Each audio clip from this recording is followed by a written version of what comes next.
National highway number 64નો વધુ એક જર્જરિત બ્રિજ તંત્ર પાસે સમારકામ માંગી રહ્યો છે।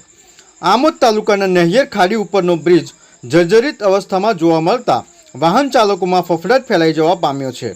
ગંભીરા બ્રિજની દુર્ઘટના બાદ ઠેર ઠેર ગુજરાતના બ્રિજોનું તંત્ર દ્વારા નિરીક્ષણ કરવામાં આવી રહ્યું છે, ત્યારે આમોદ તાલુકાના નહિયર ખાડીનો બ્રિજ પણ તંત્ર પાસે સમારકામ માંગી રહ્યો હોય તેમ લાગી રહ્યું છે, જેથી નેશનલ હાઈવે ઓથોરિટી વહેલી તકે બ્રિજનું સમારકામ કરાવે તે લોકહિતમાં છે।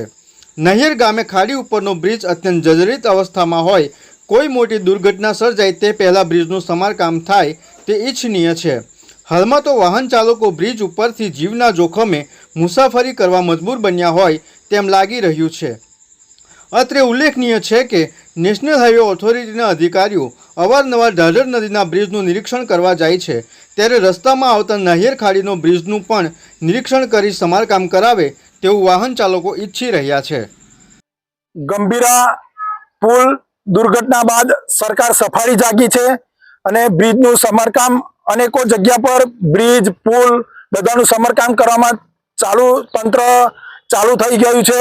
બીજું, હાલ આપણે નેશનલ હાઈવે નંબર 64 ઉપર નહેર ગામ પાસેથી ખાડી પસાર થાય છે, એ ઉપરનો બ્રિજ અત્યંત દયનીય અને જર્જરિત હાલતમાં છે। શું સરકાર આ કોઈ દુર્ઘટના બને એની રાહ જોઈ રહ્યું છે? તંત્ર આ દુર્ઘટના બની રહે એનું કોઈ રાહ જોઈ રહ્યું છે? EMP news, think positive.